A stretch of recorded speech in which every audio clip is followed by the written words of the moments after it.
Good morning. My name is Louie Diaz. I'm the co-news director here at KHTS Radio, and we are live on air with Congressman Mike Garcia to talk about the highlights of 2023 and what's to come in 2024. Good morning, Mike. How you doing today?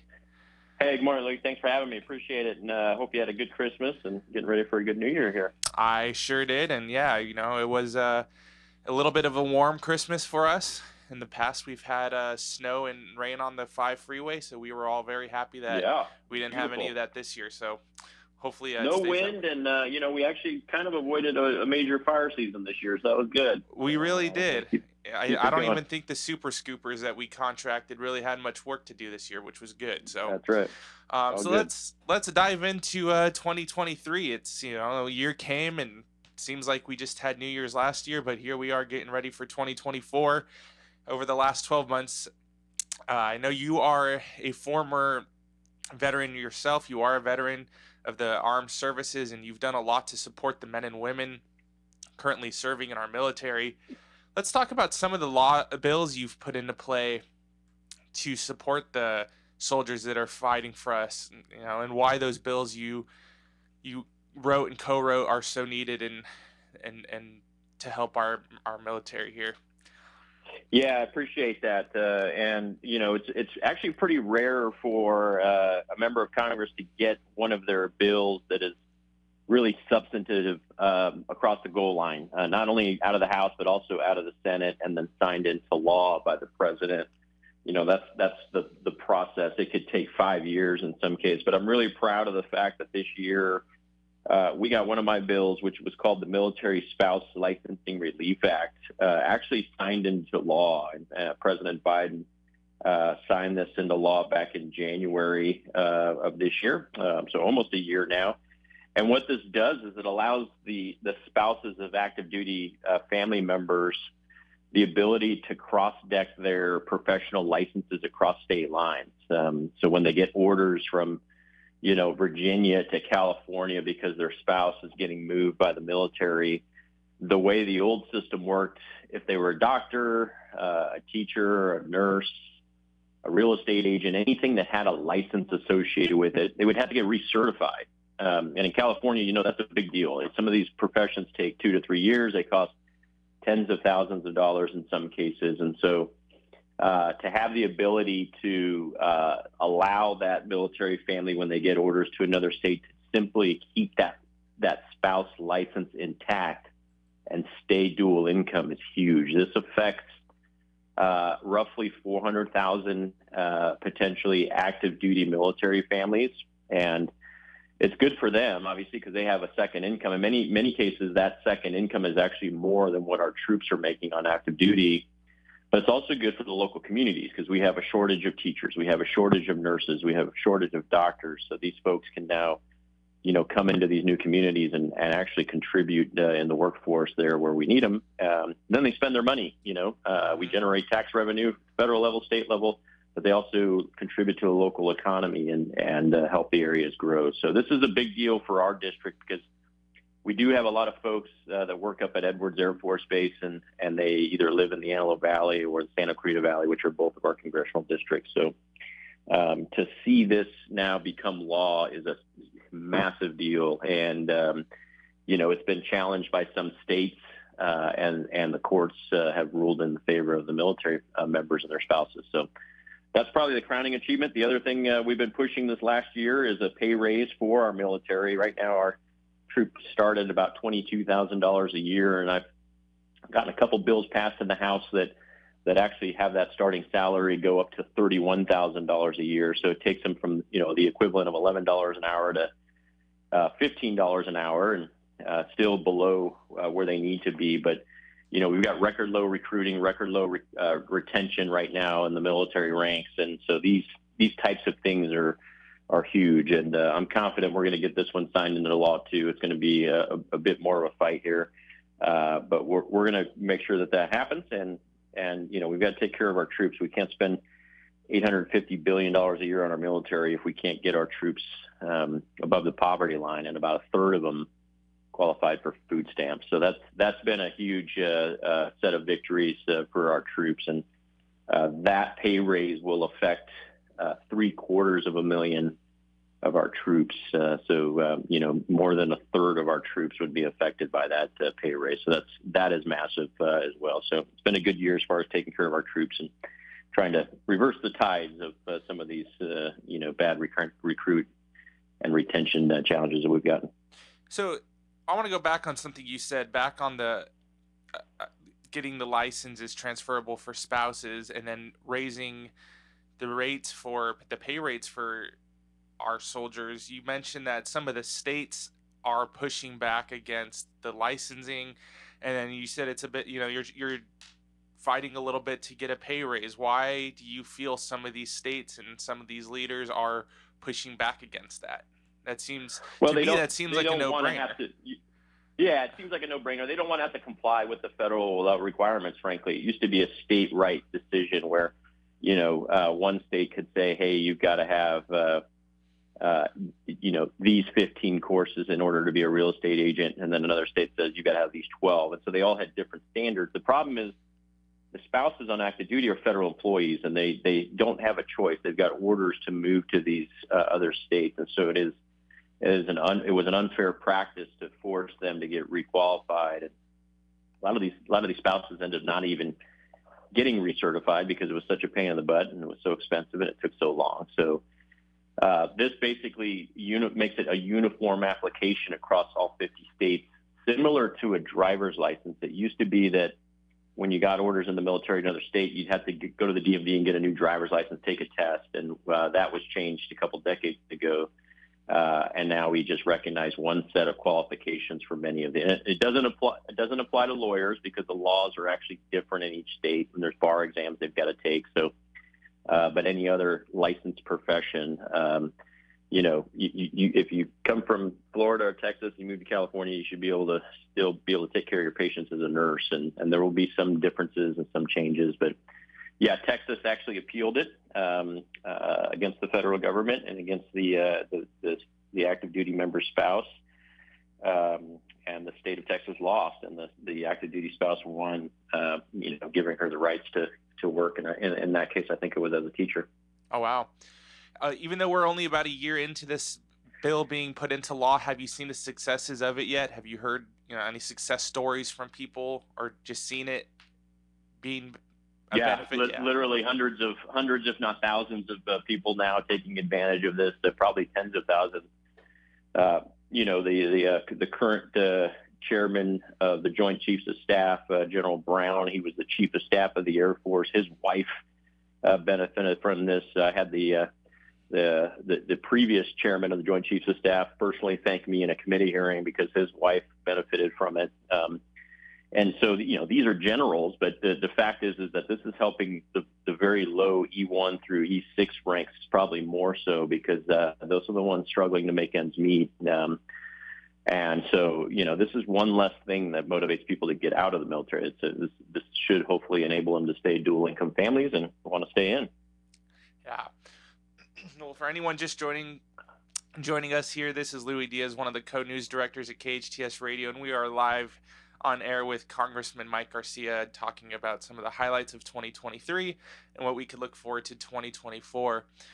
So switching gears a little bit, another thing that's been on the radar of people not only in California but just across the country is fentanyl. It's been an issue for a while. Yeah. And according to the Customs and Borders Patrol, most of the deadly drug is coming through our southern border. So if you can talk a little bit about your work on fentanyl and its relation to immigration and the southern border. Yeah. Let me start with the immigration issues. This isn't immigration. This is actually illegal immigration coming through the southern border. We are now seeing this week about 15,000 people come across the border. These are the ones that we actually encounter. There's another couple thousand that actually get across the border without being encountered by Customs and Border Patrol. These aren't people coming in to seek asylum. These aren't people coming in to go through the legal immigration process. And when they get here, they're sent to all 50 states. In parallel with that, and because of the fact that we are processing, 15,000 people a day, our Border Patrol agents are monitoring those people. They're escorting those folks. They're getting them on planes. They're paying for their flights. They're paying for in some cases iPhones, and giving them cash. We had one of the gals, one of the stories, and this is pretty typical now. The court dates that they're getting are literally 8 years from now, anywhere from 5 to 8 years from now. So this is the reality of the border. This is really bad. This isn't being overstated. It's getting worse day by day. We don't need to actually pass new laws. We just need to enforce the laws that are on the books. But we did pass a bill called H.R. 2, which would effectively re-implement the Remain in Mexico policies and turn people away when they get to the southern border, which absolutely has to happen. I'm a son of an immigrant. I'm all about legal immigration, and we need that workforce.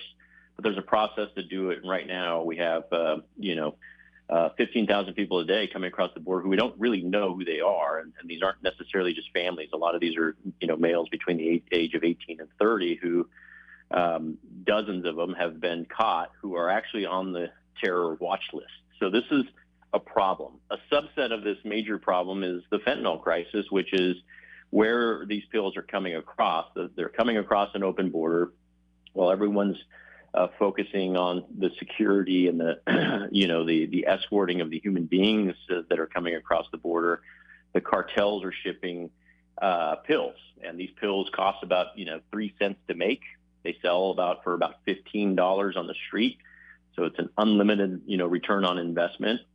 And every once in a while, 1 out of 1,000, 1 out of 100, depending on who made them, because they're made on the black market, has enough fentanyl concentration to kill someone. And in our district alone, in my congressional district this year, we have had more than 80 people die of fentanyl poisoning. And so this is the killer. This is the thing that is actually murdering our kids. I've gotten a few pieces of legislation written that are going through the system right now. One is the what's called the fentanyl, Combating Fentanyl Poisoning Act, which creates 2 programs. One is to fund local law enforcement so they can put task force together to go after the dealers. And the second part of that bill is to spend money on public schools to allow them to educate kids on this threat of fentanyl. And then I also introduced a resolution condemning China because the precursor materials, the basic ingredients, are coming from China on a slow boat to Mexico. And we can actually end that. We can stop those boats. We can intercept those boats. We can sanction the Chinese Chairman Xi and his leadership who are supporting the production of these precursors. This administration is just choosing not to do that. So these are big deals. I also signed on to a law, Alexander's Law, which would make it a federal felony with manslaughter charges against anyone who sells fentanyl that results in the death of someone. In many cases, the dealers actually know they're selling this fentanyl that is tainted, over concentrated, deadly. There's text messages where the dealer texts one of their customers and says, Hey, Annie, I sold you this pill last night. Little Joe died from this same batch this morning. So be careful when you take this. Make sure someone is with you. That is, literally evidence of them having knowledge of this. And this new law basically allows us to go after federal felony charges for manslaughter or murder in the case of this type of distribution. So we've got to crack down on it. I think the dealers in Santa Clarita, as well as the Antelope Valley, San Fernando Valley, are starting to understand that our sheriffs are now chasing federal felony murder charges, manslaughter charges, and not just talking about, going through Gascon, which ultimately a lot of those charges by our DA Gascon get dropped, unfortunately. So this is how we're going to address this, and I'm very proud of these pieces of legislation to do that. So I know there's an uphill battle with fentanyl. I do remember in 2022, LA County was one of the leading areas of fentanyl deaths, despite all the people still coming across the border, despite all the issues we're still having with fentanyl coming into the country. Do you feel like we're making progress, or is it still going in a direction that needs to be reversed? No, it's still going in the wrong direction. I mean, The reality is that the border security policies of this Biden administration haven't changed. The other reality is I think a lot of people around in Central, Southern America, China, the people that are coming here, many of them are coming from the Middle East and other countries, and some of them aren't good people, realize that the border may be secured at some point. They see Republicans in the House pushing for H.R. 2 to secure the border. So the actual flow is increasing because people are trying to get here before the policy changes. And the number of deaths from fentanyl nationwide, it was something like 75 to 80,000 people last year that died from fentanyl poisonings. These are astronomical numbers, and we're seeing this year's numbers actually getting worse as a result of it. So we've got to educate kids, our youth, on this threat of fentanyl. Many of them are getting addicted to it to the point where they don't care where it's coming from or the quality of it, or the reality of death doesn't dissuade them from buying it. But step one is to secure the border, and this administration is doing the opposite in this case of what needs to be done. Yeah. I was just hopeful that all the talking of the dangers of it would help in a sense, but I guess that's not the case. But so to switch gears a little bit here, to talk about another issue or another topic that's been on people's minds is transportation and inflation. So some of the listeners here in Santa Clarita have submitted a few questions for you, and one of them is, can we salvage the $3 billion California high-speed rail, and what would you like to see happen with that project? Well, it should not be salvaged. This California high-speed rail, I've likened it to Frankenstein, right? It's made up of a bunch of different pieces. In some parts of the state, it's high speed. In some parts of the state, it's low speed. It doesn't really go direct from anywhere right now to anywhere. It's got like a couple spots in the Central Valley that are the opening stops that really no one is going to ride those, not enough to substantiate $3 billion of American taxpayer dollars. And actually, I think that number is a lot higher when it's all said and done. It's meandering through some of these towns where they didn't want it, and it doesn't know what it is. It doesn't know what it's going to be. And it's kind of just this monster that's going through the middle of California. And it's a science experiment that's not going to actually come to fruition. In the end, I don't think high-speed rail is actually going to become a real thing, but there's going to be massive concrete and infrastructure things that are being built that will lead up to its failure, and literally tens of billions of dollars of taxpayer money. So what we should be doing is using these funds to actually improve and enhance capacity on our freeways. And we actually do have a pretty good MetroLink system in LA County that we can also be adding capacity to, get more trains on that, get more stops, get more service, get better quality service out of that. And, tens of billions of dollars that would be spent on high-speed rail over 2 to 3 decades can actually go a long way in adding lanes to the 405 through the Mulholland Pass, to adding, second decks to the 5 in some areas to relieve congestion, to add more trains to the MetroLink locally. And this, by the way, this can all be done in San Francisco as well. And so, being able to go from Modesto to Hanford in the Central Valley is interesting, but it's not something that requires, an investment the magnitude of what's needed to build the Death Star, right, in Star Wars. These are astronomical figures that ultimately are being spent on a program that's going to fail. Yeah. And then another topic people have been asking us about to talk to you is inflation is killing us, as we all know. And so how can Congress help? Well, we have been helping this year, and it's been a source of criticism because not everyone wants us to do this. But the reality is inflation is a product of out of control spending in Congress over the last 4 years, really, call it 3 years.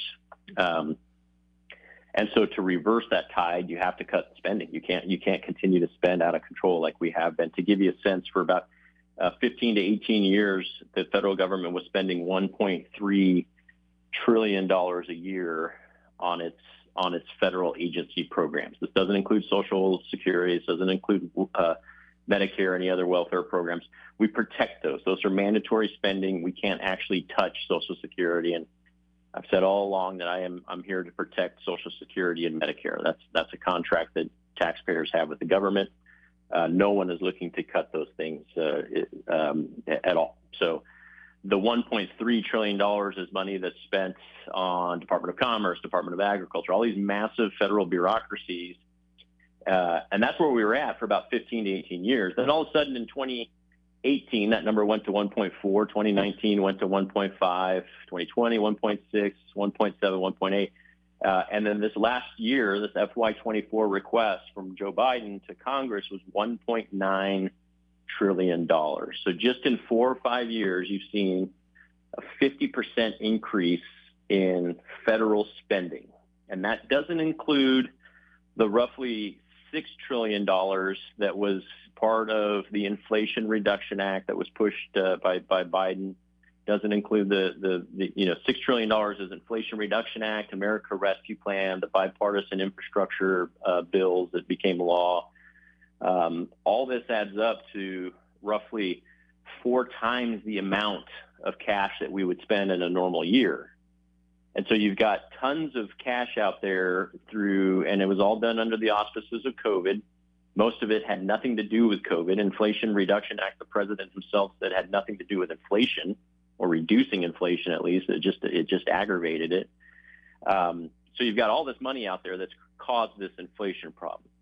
The cure is to cut costs, and that's what we have been doing in this Congress. If there's anything, the biggest probably achievement so far this year for this Congress, this Republican-led majority, is that we are cutting budgets and we are trying to get back to lower inflation rates. The Fed is also raising interest rates, which is an extremely painful way to do that. And this president's going to tout that inflation numbers are coming down, but they're not reversing, right? It just means that the rate of change is decreasing in the last couple of months, and we're seeing now 4.5% inflation instead of 7.5% inflation. But the fact is that we've had this inflation now for 3 years, so that compounds to about 20% more that we are paying today than we were 3 years ago for common household goods, for groceries, for everything else. And so this damage isn't getting better. It's not getting cured. We're not seeing things going in the right direction. It's just the rate of inflation is starting to flatten out, which is good. But if you ask the average family right now how they're making ends meet, they're having a tough time at it. And that's the way to do this correctly now is to cut costs from the federal government, to lower taxes, to remove the SALT cap that's killing us here in California, the state and local tax $10,000 cap, which is an arbitrary number. We've got to remove that, and create jobs, bring major programs, which is something I'm very proud of. We've brought a lot of major programs to our district in the form of aerospace and defense, the College of the Canyons, a lot of earmarks. I think we've got something on the order of $27 million in earmarks brought to our districts. And so this is how you fix these problems. You grow your way out of an inflation problem, and you get more money in taxpayers' pockets.